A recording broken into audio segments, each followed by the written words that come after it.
Өдрийн мэндүргийн үзэгчтэй Тэнгэр телевизийн панел хэлэлцүүлэг эхэлж байна. За бид өнөөдрийн сэдвээр шатхууны хомсдол буюу яг одоо үүсэж байгаа нөхцөл байдалтай холбогдуулан хэлэлцүүлгээ зохион байгуулахаар төлөвлөөд байна. За юун түрүүнд хэлэлцүүлгийнхаа зочдыг танилцуулъя. За миний баруун гар талаас судлаач, математикч Баяр Жаргал ирсэн байна.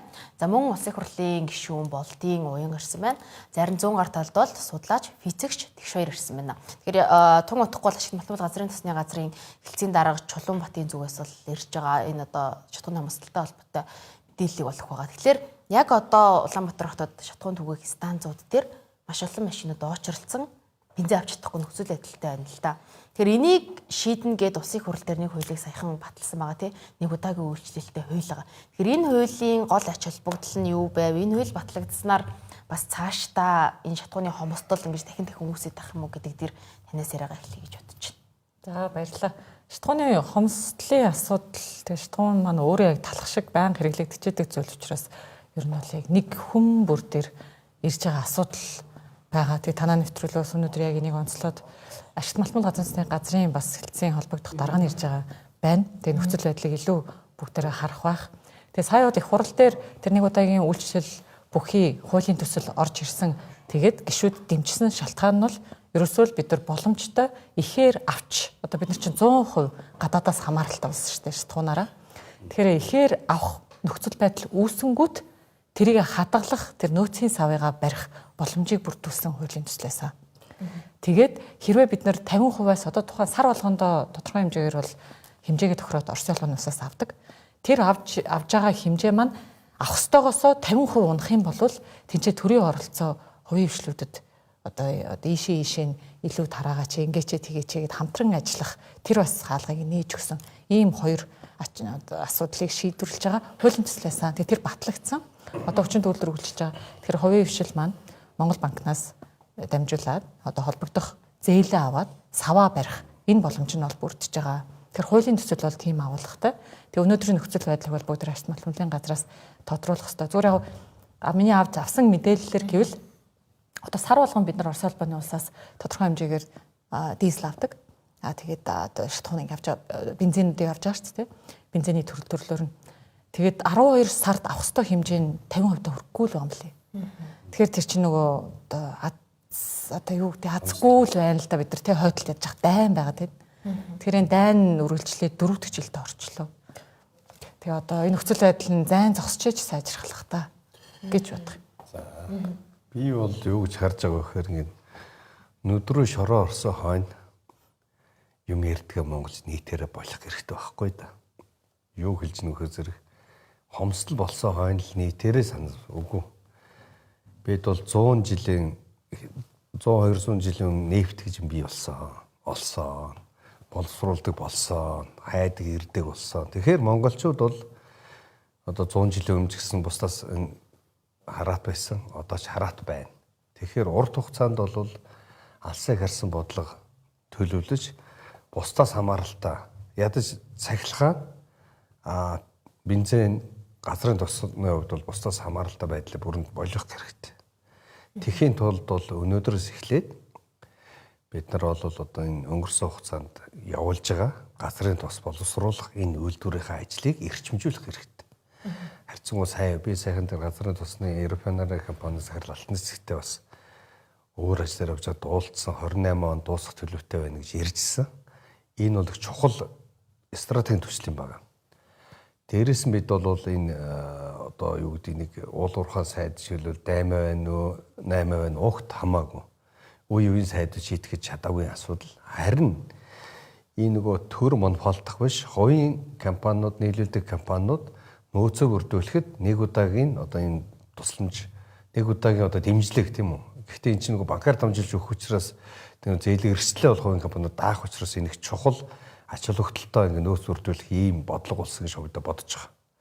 Тэр утгаараа бол бид нар энэ газрын тусныг эрх хайх, олборлох, боловсруулах энэ дээр нэлээс анхаарад манай бол нэг их тийм хэрэгцээтэй биш шүү дээ. Тэгэхээр боловсруулад Монголд хэрэгтэй хэсгээ боловсруулад нөөцөө бий болгоод дараа нь бол илүү гарсныг нь одоо хоёр хвшлгүй экспортлдог ийм чадруу явах шаардлагатай.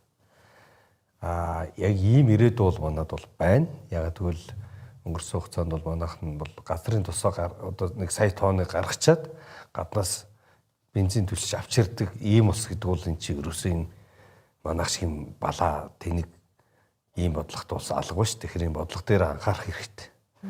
Яг одоохондоо бол яг бид нар нэгэнтээ нэрч чадахгүй байгаа учраас дээрэс нь энэ нэрдэг жижиг үйлдвэрүүдийг бол хөхөл нэмжих хэрэгтэй байна. Нүүрсээс ирнэ, гаднаас уруулж ирээд нэрдэг, тий? Ингээ бензин нэрдэг юмнуудыг бол хөхөл нэмжих хэрэгтэй. Урт хугацаанд бол том одоо нэрдэг үйлдвэрөө бий болгоод авах хэрэгтэй.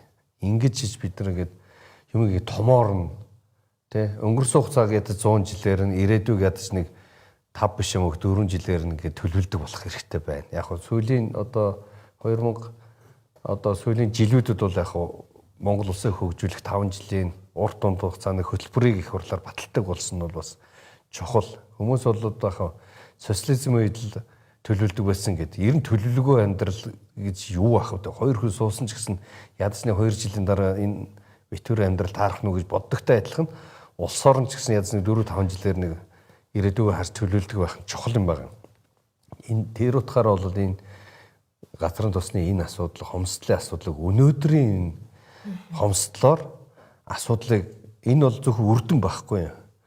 Үүсэл шалтгаанаас нь тий одоо эсийг судлахад бол үүдлийн эсээ судалдаг.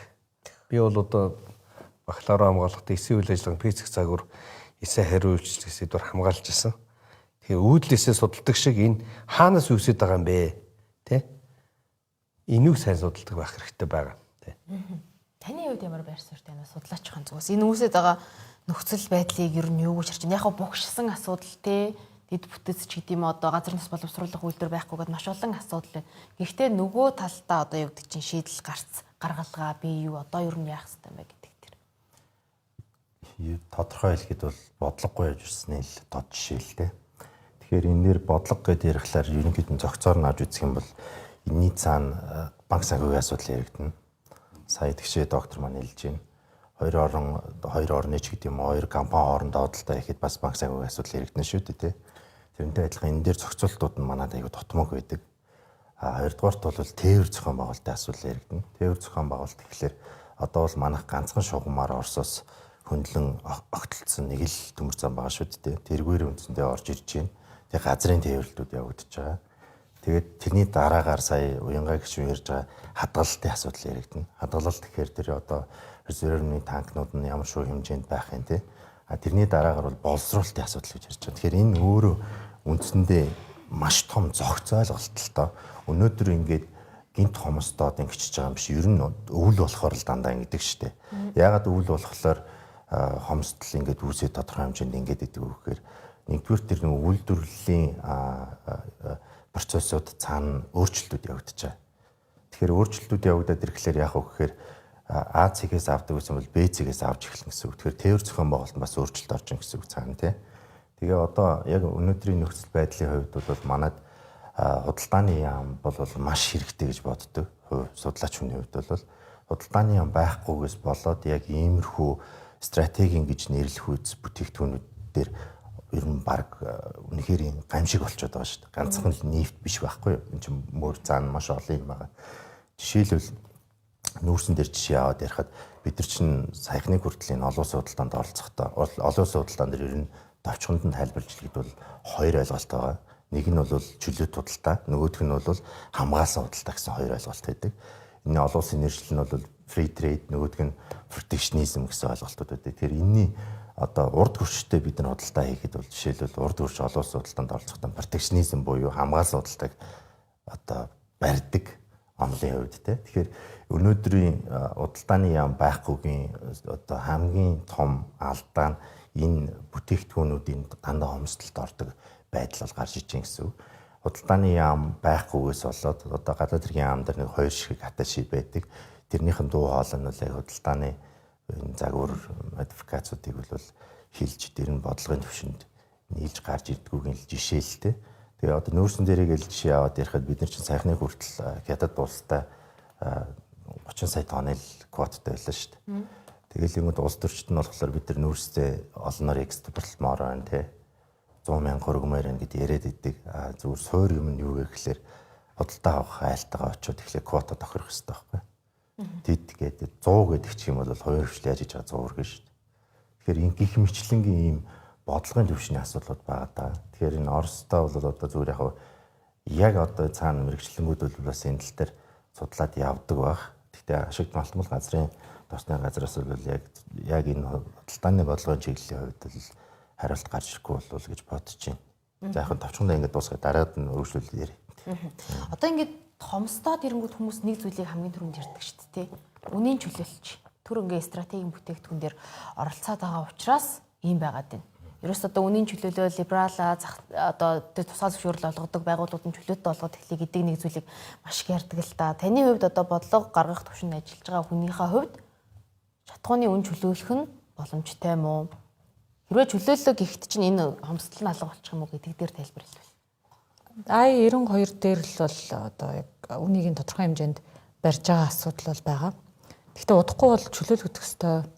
2022, 23, 24 онд хуучнаар уулуурхай хүндүүлдвэрийн яам, одоо ажилтны соёлын яамд ажиллаж байх хугацаанд бол яг тэр одоо тодорхой төрлийн бензинийг үннийг нь доктортой барих дээр бол Оросын улбаны улстай нэг тийм гэрээ зурж исэн. Тэр маань бол 5 жилийн гэрээ байсан юм. Тэгэхээр тэр гэрээ одоо 5 жилийн дараа угаасаа өсөөгүй энэ асуудал бол үүснэ. Үн ингээ удахгүй чөлөөлөгднө.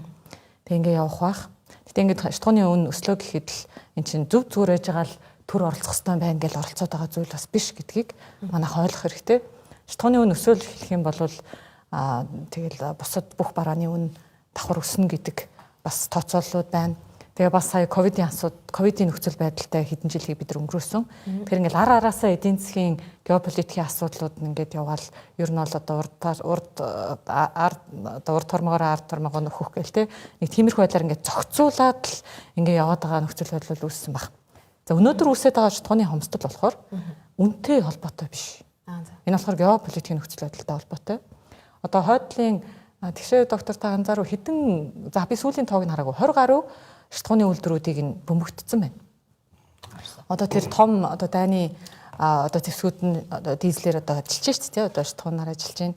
Тэгээд тэрэнд нь мэдээж одоо атаклж байгаа гол байдал нь тэр их усүрийн дээр нэрээд бөмбөгдөөд байна л да. Манай Монгол улс болохоор Ангарскаас түр бензин авдаг. Тэр Ангарск нь болохоор бараг л зөвхөн Монгол улсад нийлүүлж байгаа одоо тийм арай өөр одоо чанартай тийм шатхууныг үйлдвэрлэдэг газар тэрийг хэрвээ бөмбөгдчихвэл яах вэ гэдгийг бас бодох хэрэгтэй. Тэгээ энэ дайн эхлээд одоо 4 дахь жилдээ ороод эхлэнгүүт нөхцөл байдал нь улам хүндрээд бүр сүүлдээ Ангарскыг зөвхөн Монгол руу явуулдаг байсан бол тэнцээс гарч ирж байгаа шатхууныг дотооддоо бас ингээ хуваарлах шаардлага үүсэж байгаа байхгүй. Тэгээ бас одоо та хэд маань санаж байвал 2023 онд 3-7 хоног Монгол улсад ерөөсөө шатхуун орж ирээгүй шүү дээ. Яг тэр үед би уулуурхай хүндэлд одоо ажилтны соёлын яамд дицаар байлаа. За газрын дарга бид яамнаас гарч ирсэн хүн учраас тэнцэнэ дотроо ажиллаж исэн. За тэгэхэд бол яагаад Монгол улс одоо энэ санкцд орчвоо гэж судлана да. Судлахад засгийн газар хоорондын шатхуу худалдаа авах, шатхуу оруулж ирэх гэрээ байхгүй. Бид нар байнга Оросоос хараад байсан мөртлөө тэр одоо засгийн газрын түвшний гэрээ байгаагүй учраас нөгөө тэр чинь нөхцөл байдал нь хүндрээд эхлэнгүүт өөрсдөө дотооддоо асуудлаа шийдэхийн тулд засгийн газрын гэрээтэй газар руугаа л өгнө гэж байгаа байхгүй. Тэр гэрээг учраас Монгол ингээ хасагдчихжээ. Тэгээд тэр гэрээ хийх ёстой юм байна гэдэг эхлэлийг нь тавиад тэр гэрээ бол одоо хийгдсэн. Тэгэхээр одоо нөхцөл байдал нь уламд ордоод байгаа боловч Монголд ямар ч гэсэн амь таслахгүй өгж явах шиг байгаа юм. Тэгэхээр ингээ нэг бодлогын алдаа гэдэг түрүү манай баяр жаргал судлаач хэллээ те. Тэгэхээр тэр бол яг нэг тийм олон жил ядаж засгийн газрын түвшний гэрээгээ хийцэн байсан бол 23 онд 3-7 хоногийн зогсолт бол биднэрт тэр үчим бол өрөөс орж ирээгүй шүү дээ. Үүсэхгүй байх байсан. Тэр одоо дуулан засагтаад явж байгаа юм шүү. Тэгэл хэлхийг хүссэн. Тэр сайн тайлбарлаж чадав та. Тэгэхээр бас нэг юм зөвөр нүүж хэлэхэд болоо. Сэмэн яаж одоо харилцаа холбоогоо тогтоох вэ гэдэг тийм үү? Мэдээж энэ газрын бас нэг газар тий ажилтны газар бол харилцаж байгаа баг. Би 2012 онд энэ бас цөмийн нэрийн агентлагийн дарга байхад бас бензин шатхуунд тасалддаг. Тэгээд намайг засгийн газраас холбогдох хүмүүс дуудаад ой бид нар шууд холбогдох гэсэн чинь бас ингээд хөндрөлтөө та цөмийн нэрийн салбаргын хүмүүсээр дамжуулаач гээд яриад бид нар бол энэ СНС-ийн нөхдөдтэй холбогдоход баг маргааш нь бензин цорго нээж хийсэн л та. Тэгэхээр бид бол Орос хятад хоёулангаас нь авдаг энэ цоргооны хэсэд дээрээс нь бол саяын одоо баяр зэрэг судлаачийн хэлж байгааг дэмжиж одоо нэмжүүл хэлэхэд бол бид нар Хятадын нутаг дэвсгэр дээгүүр Оросын нутаг дэвсгэр дамжуулаад жишээлбэл Казахстан, Азербайджан ч гэдэг юм уу ийм бусад газруудаас газрын тус авч чаддаг ийм хилцээрүүдийг бол улс томсны худалдааны хилцээрүүдэд хийх шаардлагатай. Мөн одоо түншлэн хэлэх цай би дахиад давтаж хэлэхэд бол энэ зөвхөн одоо энэ өнөөдөр бол шатхан хомсдсанс бол бид нар яриа сууж байна. Бид нар эрчим хүч цахилгаанаар бол байн хараад байгаа. Энэ асуудлыг бид нар шийдэх шаардлагатай. Тэхийн тулд жишээлбэл ямар асуудлуудыг хийх вөхөр зэрэг одоо ашигт болтолтой хуулийг бүрэн шинжлэхгээ суугаад байна. Ашигт болтол хууль бүтэн шинжлэхээсээр зөндөө цагалж байгаа орнд зарим зүйлийг нэмэлт өөрчлөлт оруулах ёстой. Тэрнтэй адилханаар одоо энэ эрчим хүчний тухай хуулинд нэмэлт өөрчлөлт оруулаад тэрүүгээр дамжуулж жишээлбэл эрчим хүчний чөлөө төсвийн тухай ийм одоо хуулийн зохицуултыг хийж чадах юм бол чөлөө төсвийн гишүүн гадагш экспортлж байгаа бол үнийг чөлөөлдөг.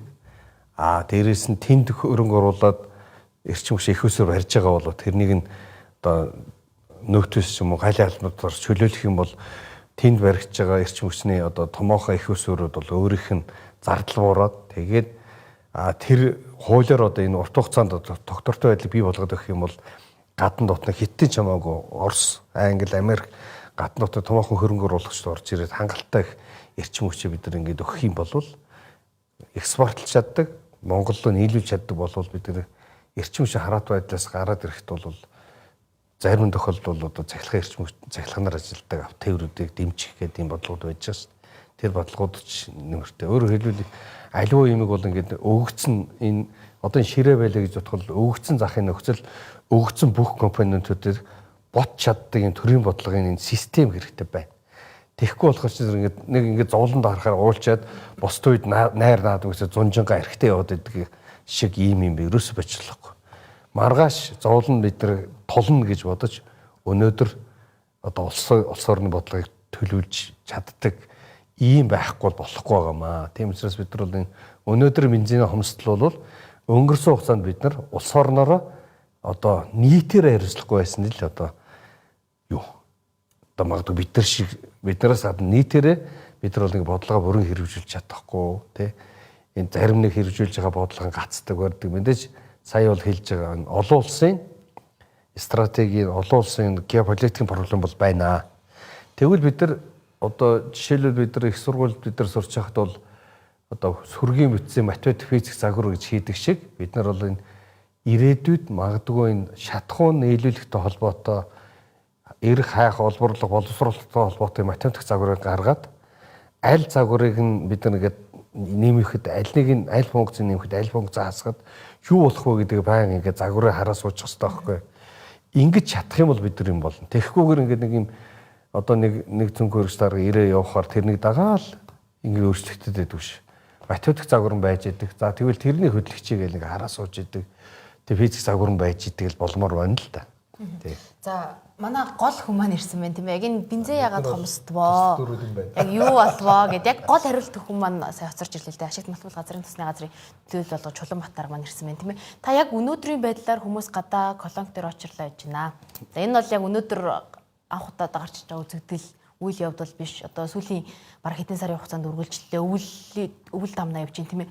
Тэгэхээр энэ дээр яг энэ удаагийн хомсдол яг юу болоод байна вэ? Бид нар бол хэрэглээ өссөн, нийлүүлэлт хийвэн байгаа гэдэг харилцааг бол нэлээдгүй өгч байгаа. Гэхдээ хэрэглээ өссөн хэдий боловч бүр ийм хэмжээнд тултлаа явчихад байгаа нэг ямар учиртай юм бэ дараа.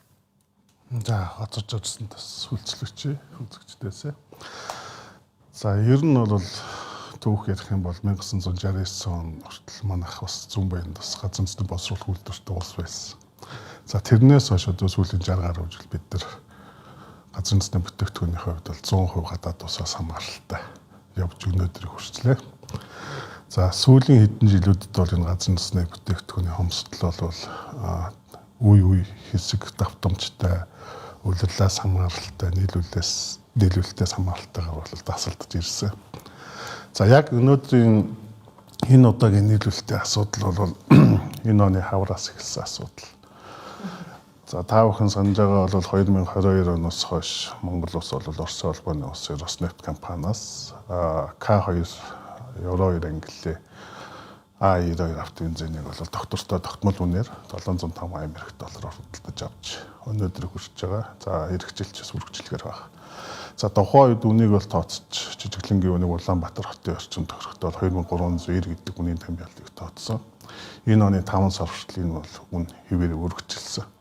За энэ хугацаанд бид нар гаднаас худалдаж авахдаа доллараар авдаг, дотооддоо төгрөгөөр борлуулдаг. За жижиглэн борлуулах үнд төлөөлөх нэг хүчин зүйл бол хуулиудын ханш байдаг. Энэ хугацаанд манай төгрөг долларын харьцаа ханш бол 25 орчим хувиар суларсан. 2850 байсан ханш 2600 орчим болсон. За энэ хамаарлаас болоод 4-5 сард энэ жижиглэн борлуулах үн бол алдагталд орж ирсэн байна. Энэ талаар ч аж ахуйн нэгжүүдээс манай яамагэнлэгт асуудлууд тавьж исэн. Энэ асуудлаар үнийн зөвлөлтөд хамтарсан зөвлөл бол хуралдсан. За яг энэ 4-5 сард бол импортлогч компаниуд алдагталтай болсон болохоор импортын захиалга 15-аас 25% багасгсан байсан. За энэ багассан хувийн хэмжээ нь бол дараагийнхын саруудынхаа нөөц бүрдүүлэлт нөлөөсөр өнөөдрийг хүрсэн. За Оросын холбооны ус бол Монгол улсад нийлүүлэх бүтээгдэхүүний тоо хэмжээ нь бол хязгаартай. Роснефть компани бол Евро 2 ангиллын А92-ыг бол 60 орчим мянган тонныг л нийлүүлдэг. Тэрнээс нэмэлт нь болохоор бусад үйлдвэрүүдээс одоо Евро 5 ангиллын А92 автовинзэн авдаг гэсэн үг. Тэгээд одоо өнгөрсөн хагас жил гарангийн хугацаанд Оросын холбооны ус бол дотоодд нь асуудал хэдийгээр хүндрэлтэй байгаа ч гэсэн өгсдөө бүтээгдэхүүнүүдэд өгч ирсэн. Тэр өгж байгаа бүтээгдэхүүн нь манай яг сарын ердийн хэрэглээний л бүтээгдэхүүн. Тэгээд буурсан 4-5 сарын авч чадаагүй бууралт. За тэгээд 7-8 сарын бас жоохон шүмжил дагуулсан тий. Ард иргэдийн өргөн хэрэгэлсэн хэрэглээний өсөлт зэргээс хамаарат энэ асуудал маань 10 дугаар сард сүүлээр одоо хомсдол үүсэх нөхцөл бүрдээд ирсэн байна. За 10, 11, 12 сард одоо төр засгийн хэмжээнд бол олон удаа Оросын холбооны улсаас айлчлалээ. Владивостокийн эдийн засгийн форум 11 сард Шанхай хамтын нийгэмлэгийн байгууллагуудын уулзалт гэдэг. Тэр уулзалтаар ерөнхий сайд, за ажил дөрвийн соёлын сайд холбогдох албан тушаалтнуудтай уулзсан. За дээрээсээ бол Оросын холбооны улсад Монгол улсад бол нийлүүлэх ёстой бүтээгдэхүүнээ 100% нийлүүлнэ гэдэг амлалтыг өгсөн байгаа. За гэсэн хэдий ч манай хэрэглээ бол өссөн байна. За сүүлийн 2 жил бол одоо автомашины тоо бол сая 200 мянга, сая 400 мянга болоод өссөн байна. Тэгээ үнэндээ хэрэглээг бас гүйцэхгүй байна. За Оросын холбооны улсын үйлдвэрүүд маань өөрсдөө бас хүнд байгаа. Нэлээд олон үйлдвэр агуулгах терминалууд нь бас халдлага төрөлдсөн. Тэрийгээд байгаа Оросын холбооны ус өөрөөс хомсдолд орсон үнийн өсөлттэй байна. За манай бас төмөр замын төв логистик бас хязгаартай. За Монгол улс одоо энэ жил бол нийтдээ 2.9 сая гаруй тонн бүтээгдэхүүн хэрэглэхээр энэ аль түүхэндээ хэрэгтэй болж байна. Жилээс жилд манай хэрэглээ өсөж байна. За сүүлийн 5 жилийн дотор л хэд сая 50% одоо манай хэрэглээ өсөж байна. Машины тоо, нийгмийн эдийн засгийн өсөлт, уул уурхай бүтээгдэхүүн, үйлдвэрлэлийн өсөлт зэрэгс шууд хамааралтай. За одоо иргэдийн нэг мэдхийг хамгийн хүсэж байгаа асуулт нь тэгээ одоо ингээд очрлоо яж байгаа юм уу гэдэг зүйл байгаа тийм ээ. Тэгээ ер нь энэ шатхууны хомсдол хэр удаан үргэлжлэх бол шийдэл бий юу? Яг уу арга цаасан хэлбэрээр ингээд яваад иж болох л ах л та. Гэхдээ бас ингээд байгаад байвал иргэдийн бухимдал дээцэгтэй хүрнэ. Цаашдаа ер нь юм байгаад ах юм уу гэдэг дээр та ер нь хий төлөв байдлын талаар нэг хариулт хэлвэл. Яг иймэрхүү хомсдол бол 1-2 жилдээ 1-2 удаа тохиолддог байсан. Гэтэ энэ удаагийн тохиолдол бол 2 сар гаруй үргэлжилжлээ шүү дээ. Дундаа интервалтай болохоос биш. Ер нь ойрын хугацаанд авч хэрэгжүүлэх арга хэмжээ бол бид нар нөгөө 95-6% нь бол Оросын холбооноос авч байгаа. За үлдсэн 3-4% нь л бүгд найрамдагт дортоосаас авдаг. Тэгэхээр энэ урдаас авах бүтээгдэхүүнийн тоо хэмжээг нэмэгдүүлэх асуудлыг сүүлийн үед маш ихтэй ярьж байгаа. За өмнө ч гэсэн 10 сард ч одоо энэ талаар уулзалт хилцэл хийсэн байсан. За манай уртлын сах хүндрэлтэй асуудал бас байдаг. Бүгд найрамдагт дорт ус маань өөрөө газар нутгийн бүтээгдэхүүн гадагшаа зарах нь хязгаарлалтай. За 2008 онд одоогийн хэд улсын дарга Монгол улсад айлчлахдаа 10,000 тонны квотыг сар болгон нийлүүлэх квотыг олгосон. Энэний хүрээнд бүтээгдэхүүнүүдэд орж ирдэг. За замын үдийн шилжүүлэн ачих байгууламжаар орж ирсэн бүтээгдэхүүнийг өргөн нарийн төмөр замаас нь шилжүүлж ачдаг. Энэ бас техникийн хязгаартай сардаа 30 хүртэл мянган тонныг л шилжүүлэн ачих хүчин чадалтай. За мөн урдаас авахаар нөгөө үйлдвэрлэлийн захиалгууд нь ачаал өндөртэй байдаг, хязгаарлалттай. За мөн хятадын төмөр зам гэж бас нөгөө өндөр ачаалттай болохоор төмөр замынхан квот вагон цэцэн гаргана гэдэг нь бас өндөрлөлтэй баг. Одоо яг өнөөдөр ихэд бид 10 сар захиалсан бүтээгдэхүүнүүдэд авч дуусаагүй л явж байгаа.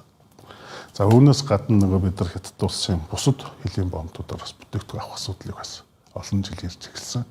За 15 он Тэнжинд болсон Тэнжингийн бомб болсон том ослоос болоод энэ хөлийн бомбууд тавигдах шаардлага аюулгүй ажиллагааныхаа төвшин өсснөөр энэ асуудал маань хүлээлтийн өрөмд орсон байна.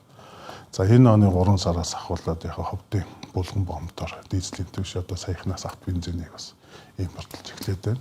Цаашдаа одоо энэ шивээ хөрөн ханг гашуун суханд ч гэдэг юм а те. Яг энэ дизель түвшний гол хэрглэж байгаа бүс нутгаар бас дизель түвш нийлүүлэх талын асуудлуудыг бид нар сүмдэж ирэж явж байгаа. Гэхдээ хятадын бас өөрсдөө хэрэглэн өндөр импортлох экспортлох сонирхол бага байдагтай холбоотойгоор нэг зарим саруудтай хязгаарлалт тавьчихад байдаг. Бас тийм хүндрэлтэй юм байна. За өнөөдөр бол ерөөсөө орж ирсэн бүтээгдэхүүнүүдэд бид нар бол агуулгатай буулгал 100% бүгдийн ажилтыг агуулгахаас эштеслүүдэд түгээж өдөө орон нутглоос түгээж. Тэгэхээр одоо бидний нэгэнт хэрэглээ өссөн байна. Оруулж ирж байгаа бүтээгдэхүүн маань хязгаартай байна. Тэвэл логистикийн боломж бас хязгаартай байна. Тэгэхээр одоо бид нар хэрэглэгч бий ч өөрөө хэрэглэгч. Хэрэглэгч бид нар бас өөрсдийнхээ хэрэглээг бас танах, ухаалаг, хэмнэх энэ асуудал дээр бас өөрөөсөө бас хэмж ажиллаач гэж бас уриалах байна. Манай нийт гадаад худалдааны импортын дүнгийн бараг $5 тутмын нэг газрын засны бүтээгдэхүүн худалдаж авахд зарцуулагддаг. Тэгэхээр бид нар маш их хэмжээний мөнгийг бас гадагш уурсгаж байгаа. Тэгэхээр энэ бүтээгдэхүүнийхээ хэмнэлтийг бид нар өөрсдөө хийж чадах юм бол бас энэ валютын ханшийн нөөцийг өсгөх, алстаа нийгмийн эдийн засагт үзүүлэх эерэг нөлөөлөл нь бас зөв болох юм аа. Дунд хугацаанд мэдээж энэ 28 онд орох газрын засны босруулах үйлдвэр. Энэ бол бидний хамгийн гарцсан энэ юм байна. Энэ үйлдвэрийн үйл ажиллагаа маань 16-17 оноос хойш эхэлсэн. Одоо ингээ 9 сар дахь жилдээ явж байна. За дунд нь янз бүрийн хүндрэл, за тэгээд давхч хүчин зөвлөлийн ковид ч гэдэг юм те асуудлууд бол байлаа. За одоо бол ямар нэгэн байдлаар санхүүжилтийн хувьд бол ямар нэгэн саадгүй. Улсын их улс сая энэ нэгдүгээр сард баталж өгсөн. Үйлдвэрлэлийн нийт бүтээн байгуулалтын ажил маань 50 орчим хувьтай явагдаж байна. Ирэх жил гол бүтээн байгуулалтанд явагдана. Дөрвөн багц ажлын дийлэнх захиалгууд хийгдсэн, гэрээнүүд нь баталгаажсан ажил бол эрчимтэй явж байгаа. За энэ бол үйлдвэр ашиглалтанд орохоор 1,500,000 тонн газрын тус босруулна. Эндээс 1,333,000 тонн тунгалаг бүтээгдэхүүн гарна. Энэ яг манай өнөөдрийн хэрэглээний 50%-ийг хангах. За би тэгэхээр цааш үргэлжлүүлээд ярьж байгаа хоцроод ороод ирсэн болохоор за тэгэхээр үйлдвэр маань одоо ашиглалтанд орлоо гэхэд бол бидэнд түүх хийх хэрэгтэй. Энэ үйлдвэрийн үзэл санаа бол 2014 онд үндэсний аюулгүй байдлын зөвлөлөөс гарсан зөвлөмжийн дагуу дотоодын түүхийд тулгуурлан барай гэсэн зөвлөмжийн дагуу явж байгаа үйлдвэр. 1.5 сая тонн гэдэг тоо хаанаас гарч ирсэн бэ гэхээр 2010-12 онд манай энэ Тамсаг, Тосуул, Зүүн Баян цагаан ясны орд газруудын орд ашиглалт төлөвлөгөөгөөр ашиглалтын баталгаат нөөцсөн дээр үндэслээд 2032-оос 39 он хүртэл олборлох газрын тосны тоо хэмжээс гарсан. 17 оноос хойш манай газрын тосны олборлолт маань 1.4-өөс 1.6 сая тонн дээр очиж тогтворч байгаа. Төлөвлөгөөтэй байсан. За гисэн хэдэж одоо 16 оноос хойш манай олборлолт тогтсон буурсан. Олон шалтгаантай. За өнөөдөр бол 500 орчим мянган тонн газрын тос олборлож байна. Тэгэхээр одоо үйлдвэр ашиглалтанд орохоор бид нар дотоодоос нийт үйлдвэрийн хүчин чадлынхаа 3.1-ийг л хангахаар байна. Тэгэхээр сая тонны нөөц дутагдахаар байна. Тэгэхээр олборлтыг нэмэгдүүлэх арга хэмжээ авах хэрэгтэй байна. Газрын засны хайгуулын ажиллагааг бас дэмжиж явахмаар байна. Гэтэл яг амьдрал дээр бас хууль эрх зүйн орчин бас докторгүй хөрөнгө оруулагчдыг бас үргэлжлсэн, хязгаарласан. За ер нь одоо манай хайгуул хийж байгаа компаниудад бол дотрын болон үндэсний аудитын газраас акт тавигддаг байж гэнэ гэж байхгүй. Зарим нэг нь одоо захиргааны нэргийн шүүхээр явж байна. Зарим хөрөнгө оруулалтад татж байна, зогсож байна. Дансан хааж байна. За тэгээ ашиглалтын үйл ажиллагаа болохоор орон нутгаас ахуулаад за зарим нэг элдв янзын нэртэй хэрэгтэй хөдөлгөөн мэдээлэл хомс авт иргэд бол эсрэгүүцэж байна. Яг үүндээ бидний одоо шатхуун түвшнийхээ хамаарлаасаа гарыг гэвэл дотооддоо босвол үйлдвэртэй болох нь номер 1. Үйлдвэртэй боллоо гэхэд бид нар өөрсдөө түүх хийдтэй байх нь чухал. Тэгэхээр олборлолт газрын засны хайгуул ашиглалтыг бид нар Монгол хүн юм бол иргэдлийн бол төр засаг орон нутгийн түвшинд бүхий л түвшинд дэмжих хэрэгтэй байна. Ер нь бол сүүлийн үед одоо хуулийн өөрчлөлтүүд ороод бас ингээд хязгаартууд яваад байна. Тухайлбал одоо байгаль орчны нөлөөлөх байдлын үнэлгээний тухай гэж хөвлөв. Манай газрын засны хайгуул маань 2-3 аймгийн нутгийг заримдаа хамандаг. 20-30 сумыг хамардаг. За тэгээ баг болгоноос очиж нөгөө нөлөөлөх байдлын үнэлгээнийхэн талаар нь хуралд нь орж зөвшөөрөл авах хэрэгтэй байдаг.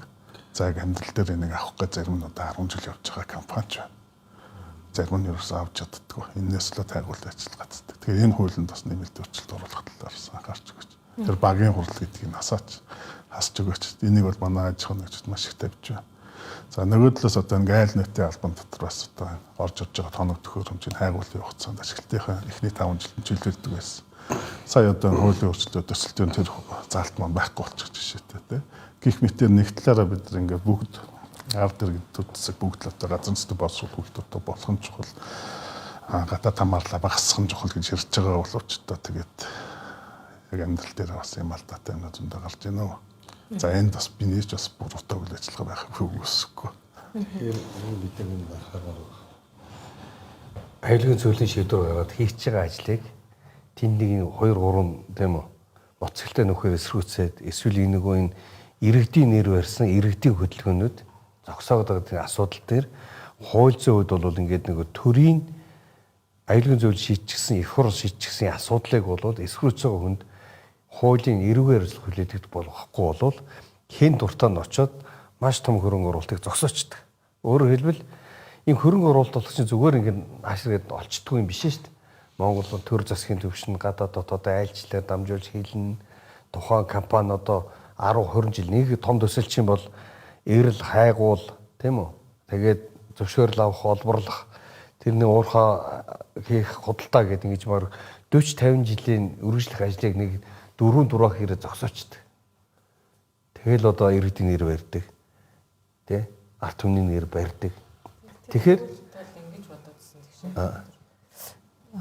Ер нь ингээл Монголоос өөр газар явж хахад эсэргүүцэлгүйгээр альва нэг уулуурхаан холбогдлолтой төсөл баг явдггүй харагдаад байдаг.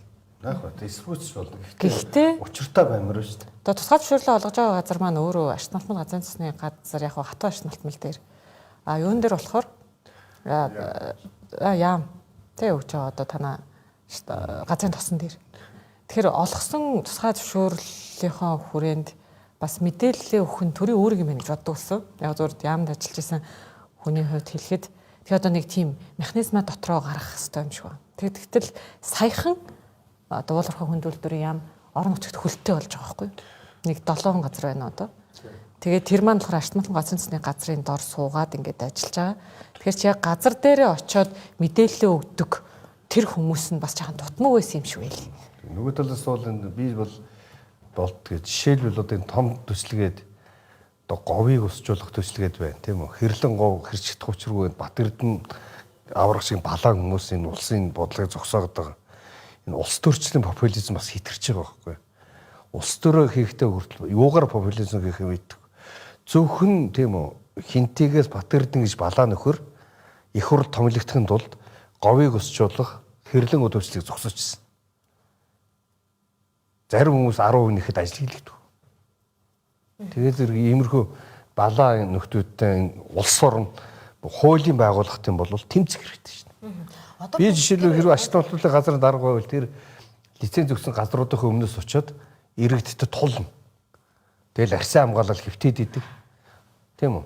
Тэрээс нь одоо би жишээлбэл маш тодорхой юм гэлээ. Танаа ашигт болтолын газар дээр дээд шүүхтэр хүний лицензийг хүчингү болгоод хууль дээр маргалдаа явж байгаад хүчингү болгоод өөр хүнд хятадууд өгчдөг. Дээд шүүхтэр ялахаар тэр нэгэн буцааж одоо буцааж сэргэж өгдөг.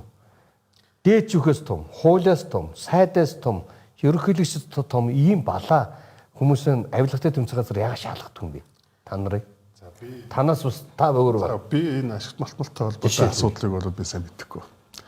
би бодгоор энэ тэр газар чинь бол өмхөрчээд байгаа. Газар засгийн инженер мэргэжилтэд энэ салбарт одоо 25 жил ажиллаж байгаа. Энэ газар засгийн асуудал эрхэлсэн төрийн захиргааны байгууллага, төв байгууллагад ажиллаж байсан. Ашигт малтмалтай холбоотой асуудал төр лиценз асуудлыг би мэдэхгүй болохоор би танд хэлж чадахгүй. За энэ дээр бас ингэ хэлэхээр нөгөө нэр нэгтийн техник хичээл нөгөө ашигт малтмал газар засгийн газар гэхээр юус ингэ тэгшээ доктор хэлж байгаачлаа ард ирэх гэсэн бүгд нэг ойлголттой болчдөг. За энэ уул уурхай эсэргүүцэл гэдэг асуудал бол байсан. Одоо ч байгаа. За манай энэ газар засгийн асуудал дээр бол энэ газар засгийн хайр бол 93 оноос ахуулаад явж байхад 2008 он хүртэл бол их ард иргэдэг дэмждэг байсан. Манад тус байгаа юу? Манайх газар засгийн болох уу гэдэг нөгөө анхны ерөнхийлөгч маань нөгөө 97 онд дийлэмэлсэн. Тэр бол ард иргэдийн сэтгэл маш их том руу бүрдсэн. Зас өнгөрсөн 100 бас бид чинь газар засгийн өөрсдөө хайж исэн, хайснаа олж исэн, осноо олборлж исэн, олбосноо боловсруулж исэн. Боловсруулснаа бид чинь өөрсдөө хэрэгжилж исэн ард юм баггүй. Тэгэхээр яг ийм уламжлалтай болохоор тэрийг дахиад сэргийх чинь маш их дэмждэг байсан.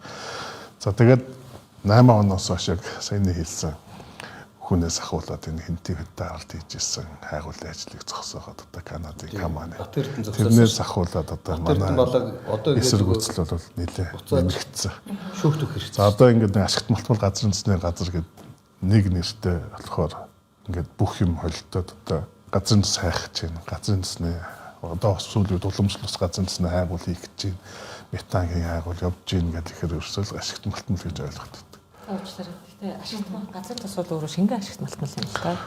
Хатуу юу шингэн үү газрын тус нь ашигтай юу ашиггүй юу гэж яриулаас шууд салах нь зүгээр бас ашигт малтмалын хуулиараа ашигт малтмалын хууль чинь болохоор ус цөм газрын туснаас бусад асуудлыг зохицуулж байгаа гэдэг утгаар нь би ярьж байгаа юм аа. Одоо үндсэн сэдв рүү ороод нэг юм. За та нэг санаа хэлье. Юу гэхээр зэрэг энэ асуудлууд чинь ингээд яриа яваад ахаар зэрэг ингээд энэ системийн доголдол болоод байгаа байхгүй. Тэгэхээр системийг бүхлээр хардаг тий. Би сая хэлж байгаа санаа дээр. Системийг бүхлээд харна гэдэг бол ерөөсөө л энэ загварчлалын асуудал байгаа. Загварчлалаас хараад хаана доголдоод байна. Тэр яаж идэх вэ гэдээ урдчилсан харах хэрэгтэй юм аа. Одоо энэ дээр ингээд газрын тас боловсруулах үйлдвэр ашиглалт нь 28 оноос орно гэж байна тий. Гэтэл энэ дээр нөгөө 3.1-ийн нийт нөөцийнхөө бүрдүүлэх одоо хүчин чадал нь бий болно гэж байна. Энэ дээр нөөц болоод боломжийн хувьд хэрэг байгаа юм бэ гэдэг дээр танаас эхлээд явах уу? Гişүүд бол хэлээд байгаа шүү дээ. Манад газрын тос байдаг гэж боддог. Сайн хайгуул нь хийхдэггүй байгаа л гэж боддог тоо. Тэгээд яаман дээр одоогоор бол ажилтны соёлын яам дээр ажиллаж байхад хэд хэдэн нэг тийм гомдол гэхүү өргөдөл гэхүү материал ирж ирсэн. Яас гэсэн чи яг хил даваад хятадын нутагт газрын тус олборлоод байдаг. Яа ингээ хил даваад Монголын нутагт эсрэг болохоор тусгай хамгаалалттай газар, дархан цаазд газар. Хэлийн бүс гэх тээ. Тэг ингээ бид нар ингээд ерөөсөн хамгаалахгүй юм байхгүй.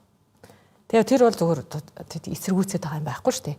Тэний жахан дата судалгаатай байвал одоо тэр чи газрын тос ч одоо ингээд хөндлөн чиглэл хөдөлгөөн хийх боломжтой бит ч тийм ээ одоо материал тэгвэл тэр чин хөндлөнгөөрөө өрөм 8 км хүртэл яваад сорилт хийх боломжтой технологи нь үүсцмээс 24 онд нэг Монгол судлаач Солонгост судлаад пепер эдэр нь гараад тэгээд тэгэхэд зүр одоо яг зүр факт ярихад хөндлөнгөөрөө олборлох боломжтой ашигт малтмал байхад нэг талд нь олборлоод байдаг нөгөө талд нь одоо бид нар чи газар хөндөх хэрэггүй шүү дээ. Тусгай хамгаалалтын газрын тухай хуулиараа. Тэгэхээр энэ дээр бас нэг уян хатан байгаад одоо ашигт малтмал газрын засгийн газрынх нь мэдээлэл бол байх л ёстой. Хаана нь хятад талдаа олборлоод байна тий. Тэгээ хэрвээ одоо бид нар боломжтой бол тусгай хамгаалалтын газар нутагтаа өөрсдөө бид нар ядаж тэндээ тостой байна уугүй юу гэдэг нэг гүний одоо өрөмдлөөр мэдчихмээр юм шиг байна. Тэгээ ингээд энэ яагаад ингэдэг Монгол талдаа яагаад ингэдэг ингээ яриа явахаар олон улстай одоо дарах хэлэх бах. Олон улстай нэг зарчим байдаг гэдэг. Ингээд нэг газрын тосны бассейн байлаа гэхэд хэрвээ хоёр талд нь олборлож явах юм бол гэлүүдээ нэг бүтээгдэхүүнээ хуваадаг ч гэнэ үү. Нэг тийм гэрээний нэг тийм заалт байдаг гэж ярьж байгаа. Гэхдээ Монгол тэр хэрэгжидэггүй гэж ойлгосон. Тэгэхээр энийг угаасаа олон улсын зарчим байсаар байтал бид нар датагаа бас одоо гаргаж ирүүл. Тэгэхээр юу ч хэлэх гээд нэхэр 1.5 сая түүхийн газрын тосыг бид нар үйлдвэртээ нийлүүлж чадахгүй болчиход байна гэдгийг нь бол бодтой. Нэмэх боломжтой юу гэж хэрвээ та асуувал хайгуулаа хийвэл боломжтой л гэж би бодож байгаа.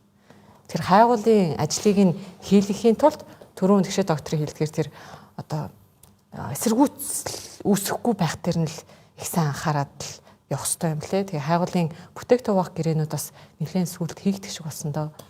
24 онд байгаа. Ер нь бол би тэр судалгаануудыг харж ирсэн л да.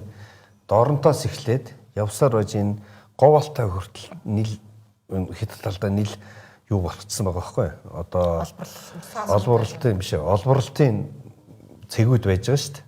Тэнд яг хятадын талдаа газрын тосны ч томоохон ордууд байна. Одоо энэ Баяовагийн газрын ховрын ч ордууд байна.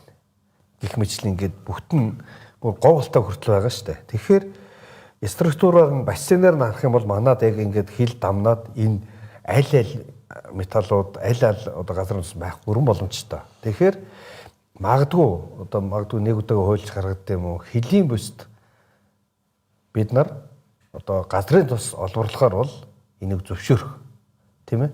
Энэ зөвшөөрөхдөө магадгүй хил хамгаалах хилийн ангиудын зөвшөөрөлтөөр нэг хуулиар ингээд ягаад хайгуул олборлолтыг дэмжиж тэр чи одоо хизээ ашиглана гэж одоо ингэж хадгалдаг юм. Дээрэс нь энэ тусгай хамгаалт нь аваад байна тийм үү? Тусгай хамгаалтан дээр ямар жишээ байгаа гэхээр зэрэг энэ газрын ховор энэ газар одоо ухдаг ялангуяа тэр нэг газрын тос мос ингэ олборлоо явж байгаа тийм орон нутгийн нэг хэдэн таваар шин 5 нөхөр сууж байгаа сумын тусгай хамгаалт авчдаг. Аймаг тусгай хамгаалт авчдаг. Тэгээд маш их хөрөнгөрүүлэлт, маш их цаг гадны хөрөнгөөлөгч итгэлөө усаасгаа хийдэг. Тэгэхээр энэ хин дуртаа газрыг одоо орон нутгийн тусгай хамгаалтанд авдаг болиулах хэрэгтэй. Гинт нэг нөхөр баруун хөл дээр босч ирээд урт нэртэй хууль санаачлаад маш олон хөрөнгөөрүүлэгчдийг өргөөгөө болчихсон.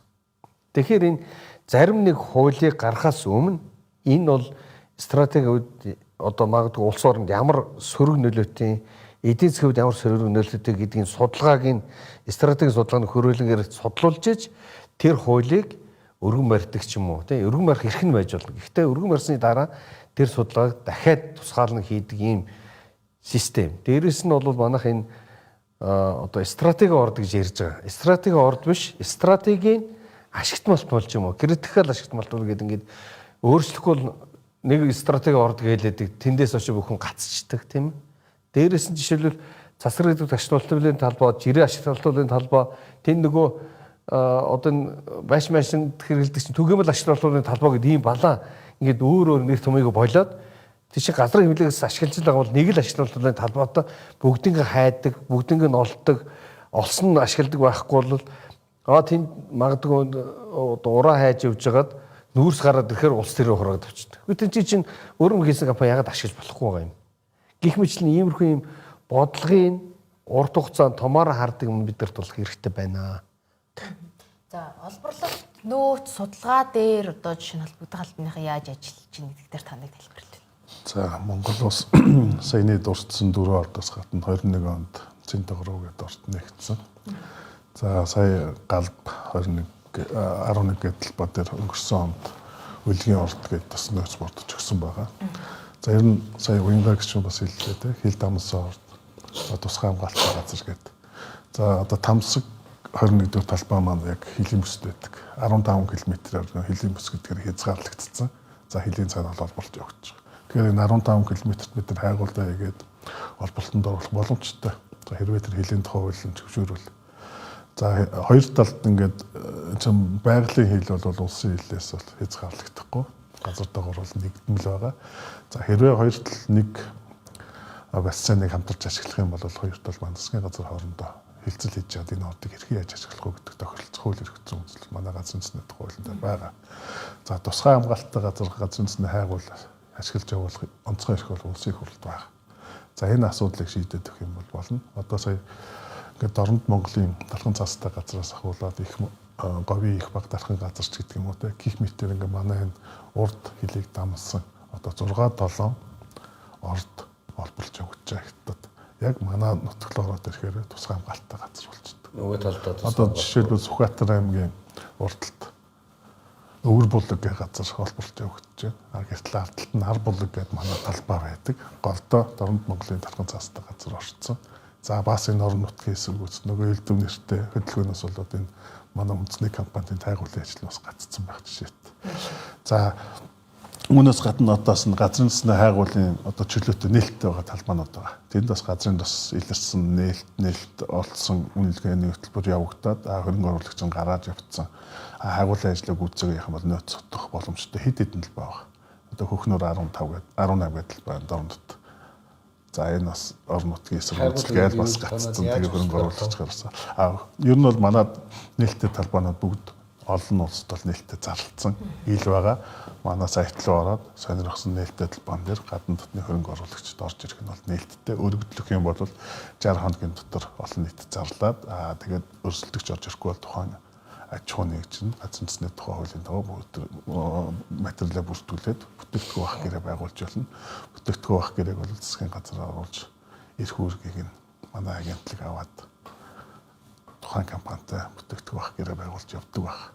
Яг өнөөдрийн нөхцөл байдалд бол манай Монгол улсад бүтээгдэхүүн хуваах гэрээний загвараар одоо ингээд 93 оноос хойш одоо 20 гаруй жил явж ирлээ.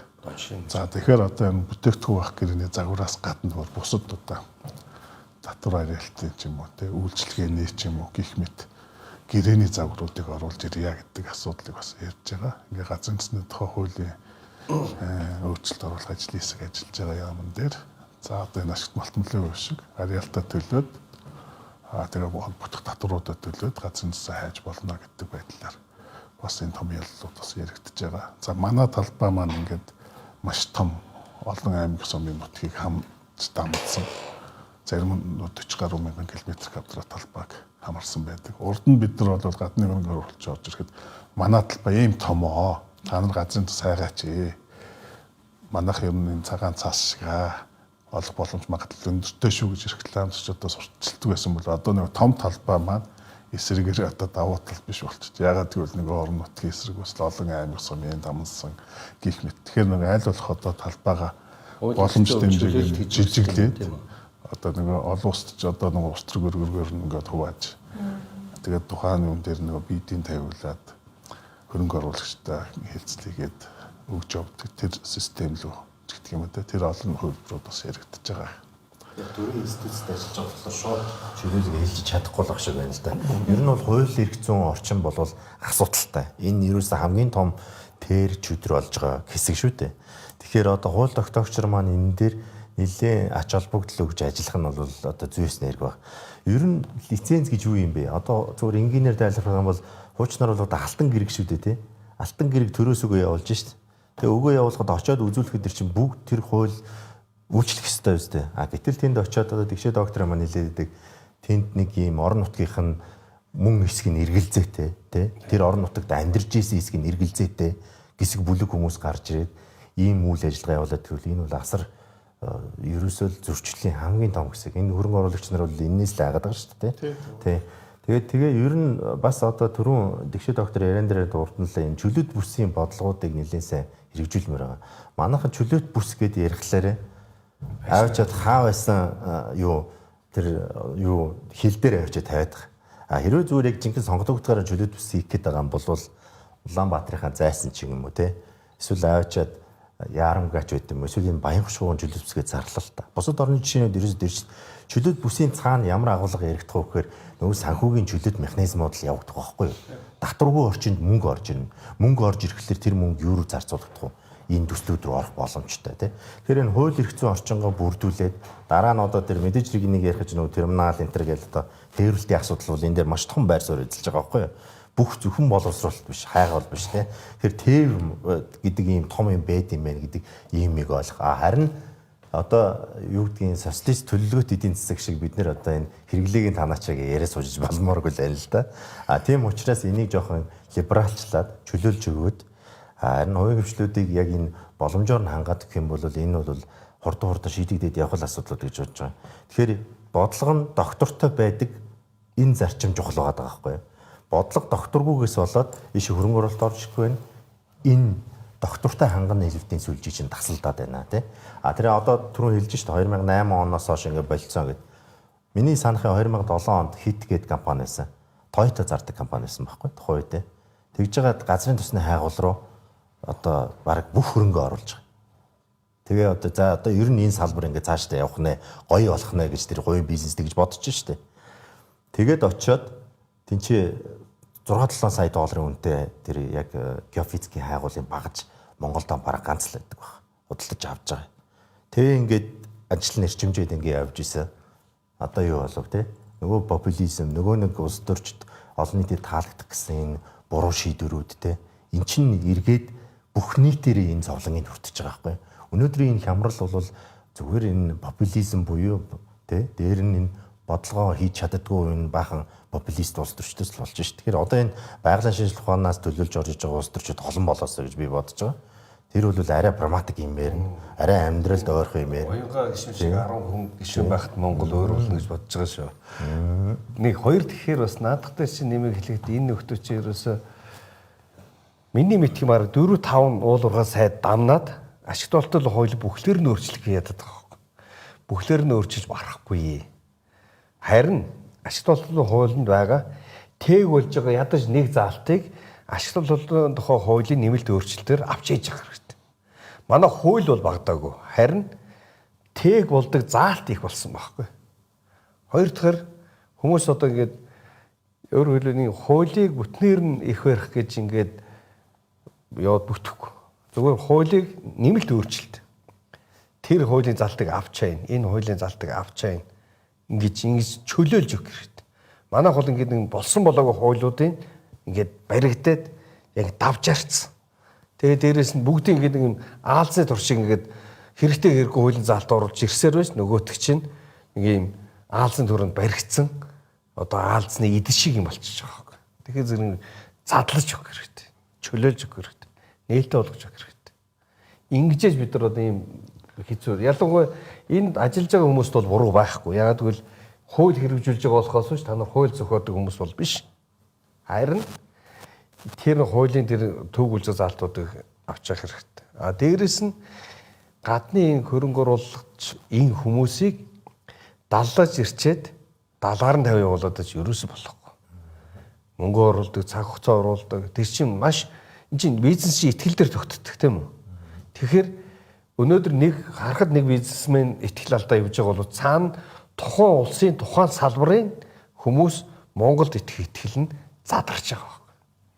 Би хэдэн жилийн өмнө редактор очдог Монгол шиг гайхамшигтай орн байхгүй гэж ярьдаг байсан. Одоо манай бүгд дээр тоож ирдэг нохож байхгүй баг. Үнэн шүү. Нодон жил би очсон. Босод бүгд дүүрэн. Манай бүгд дээр манай Монголын хэдэн дарганаар нэмээд мань шиг нэг сонирхож хэд итгэдэг байж байгаа. Зүүн бол тухайн улсын хүмүүс нь цөө тэрэнд хөрөнгө оруулах гэж байгаа хүмүүс одоо ингээд магадгүй ингээд нэг бал урам дээр цуглаж байгаа зүгийн шиг байх хэрэгтэй байхгүй. Манай ийм бодлого байхгүй. Манайх дангаараа энэ одоо ингээд газрын тусдаа орн биш. Дангаар ашигт бол дэлхийн хаасаагүй байна. Манайхаас бусд орнд яаж ийн? Бүх төрлийн хөнгөл, бүх төрлийн чөлөөл, бүх төрлийн боломжоо нээгээд харин гарсан ойноо бүтээгдэхүүнөө хуваая, өс нэмэгдэх роялти хийгээд ингээд яадаг. Дээрэс нь манай нөгөө саяхан хэлж байгаа тэр улс иргэдийн нэрийг барьж популизм гэдэг иргэдийн нэрийг барьж энэ томоохон төслүүдэд саад учруулдаг хүмүүст эрүүгүй хариуцлага хүлээдэг болохгүй бол дурын дураа хэрэг тийм үү үндсэн хэмжээний том төсөл аюулгүй зүйлэн шийдчихсэн их хурл шийдчихсэн нөгөө гадар юм өгчихсэн багтыг зогсоогоод байдаг энэ явдлыг өрн таслан зогсоохгүй бол Монгол хөгжихгүй хаана хууль байна хуулийг хэрэгжүүлж чаддаг байх хэрэгтэй шүү дээ. Та хууль тогтоох төвшөнд ажиллаж байгаа тийм ээ. Тэгэхээр одоо яг энэ толгомдож байгаа зөвхөн шатхууны хомсдолж гэлтгүү цаашид яг таны ажиллаж исэн таны хариуцдаг энэ салбарт ер нь ямар хууль тогтоох төвшөнд өөрчлөлт оруулалтуудыг оруулах шаардлагатай гэж харж байна. Мөн юун түрүүнд ямар өөрчлөлтүүдийг хийх зүйтэй гэж үзэж байна. Ашиг малтмалын тухай хууль шинжилсэн хариулгаар бол түрүүн одоо бид нар ярьсанчлан хэцүү байгаад байгаа. Тэгэхээр нэмэлт өөрчлөлт байдлаар буюу яг шаардлагатай шинэ тутам үүссэн харилцаагаа зохицуулах үс байдлаар нэмэлт өөрчлөлт байдлаар орж ирэх хэрэгтэй байна. За өнөөдөр авсан мэдээллээр бол үзэл баримтлал гэд батлагддаг шүү дээ тийм ээ. Одоо альва хуулийн төсөл их хурл руу орж ирэхтэй. Тэгээ нэмэлт өөрчлөлт байдлаар бэлтгэгдсэн ашигт малтмлын тухай хуулийн төсөл дээр сангийн сайд болон хууль зүйн сайд хоёулаа бол зөвшөөрсөн байна. Тэгэхээр одоо энэ чуулган хаахаас өмнө бол орж ирэхгүй л шинжтэй. Гэхдээ их хурал дээр бол 3 сарын 15-нд дараагийн чуулган эхлэх үеэр бол орж ирэх ёстой. Тэгэхээр тэр хуулиа бид нар нэлээд сайн тал талаас нь үйлчиж одоо зохицуулах шаардлагатай харилцаануудаа зохицуулах хэрэгтэй байгаа. За тэрийгээ дагаад яг нэг орон нутгийн эсрүүцэл их байна гэдэг агуулгыг би зүгээр нэг ойр тэнгиж бодож дутсан ба. Нэг тийм мэдрэгдэхгүй байгаад иж магадгүй. Яг ингээд мэдээлэл хэрэгтэй байгаа зарим хэсэг бүлэг манай иргэдэд одоо ач тусны юу юм гээд. Тэгэхээр тэрний нэг боломж одоо бид нар мэдрүүлэх нэг боломж нь үндэсний баялагын сан гэж бодож байгаа. Тэгэхээр үндэсний баялагын сангаар дамжуулаад тэр хуулинд бас нэг жаахан амь оруулах зохицуултууд орох хэрэгтэй байна гэдгээр бас ажиллах хэрэгтэй байна. Тэгэхээр энэ хоёр хууль бол зайлшгүй байна. За газрын төсний тухай хууль бас одоо засгаас орж ирэх хүлээлттэй байх хэрэгтэй. Тэгэхээр тэрэн дээрээ бас нэлээд сайн суух. Тэгэхээр одоо яг энэ хөрөнгө оруулалт маш их шаардлагатай салбар шүү дээ. Бидэрт мөнгө авахгүй. Бид нар заавал хөрөнгө оруулалт эрсдлээ бас нэг үүрүүлэх хүүц байх хэрэгтэй шүү дээ. Бид нар өөрсдөө эрсдлийг аваад авах нь одоо зарим тохиолдолд болох юм тий. Тэгэхээр энэ салбарынхаа хууль эрх зүйн орчныг нь бид нарыг хүлээхгүй ингээм хөгжөөд идэг. Тэгэхээр тэр хөгжиж байгаа хэсгийг нь орж ирэхэд нь үргээчихгүй хүн шиг нэг тийм байдлаар хууль эрх зүйн орчныг сайжруулах хэрэгтэй. Тэгэхээр хаврын чуулган бол нэлээд чанга байх. За байгаль орчны нөлөөлөл үнэлгээний тухай хуулийг бол яг байгаль орчны байнгын орон дээр ахалж байгаа юм. Миний бие. Тэгээд манад бол 6 өөр гишүүн нийт 7 гишүүн бол ахлаад ингэ ажиллаад явж байна. Одоо дандаа байгаль орчны чиглэлээр ажиллаж исэн. Одоо сайд хийж исэн Баатартан гишүүн, Одон Туяа сайд бүгд ингээд одоо гишүүн бүгд байгаа. Тэгээд бид хэд одоо хилцүүлгүүдийг нэг сард нэлээд хийж хагаад багийн хурлууд дээр бол нэлээд эмзэг хүлээж авч байна. Тэгэхээр багийн хурлын асуудлыг бас оруулаад хилцүүлээ тэдний зөвшөлтсөлд хүрэх ёстой. Тэгэхээр хаврын чуулганаар бол энэ байгаль орчны чиглэлийн ашигт малтмлын чиглэлийн хуулиуд бол орж ирэх хүлээлттэй байна. Гişүнэ тэр багийн уралдаа олгож хэлэхэд тэр баг чинь хамгийн олон сатантай хүмүүс багийн даргуулдаг. Тэгээ хэдэн хүмүүс хөсвөл юм ухуулна хөсгөл ухуулдаг ийм балаа юм энэ багаас зөвшөөрөл явдаг болиулах хэрэгтэй гэсэн тийм саналыг танд гişүнийн чинь хувьд дайж байна. Ааха за. Хоёрдугаарт за цаашаа асуултаа. Манай өнөөдрийн панел яг 1 цагийн хугацаанд үргэлжлэх хэрэгтэй байсан. За тэгээд шатхууны амсгалтай холбоотой сэдвийг маш олон өнцгөөс нь тойрч мөлжлөө ярьлаа. Шийдэл гарц гаргалгаа гэдэг асуудлуудаа ил гаргаж тавилаа. Тэгэхээр манай өнөөдрийн панелд судлаач Баяр Жаргал, Улсын их хурлын гишүүн Уянга, судлаач Тэгш Баяр болон ашигт малтмал газрын тосны газрын хэлтсийн дарга Чулуунбат нар оролцлоо. Тэгэхээр Тэнгэр телевиз өнөөдрийн панелийн сэдвээр шатхууны хомсдолтой асуудлыг холбоотой асуудлыг хүнддөө дараагийн панелээр иргэн уулзтлаа. Баяртай.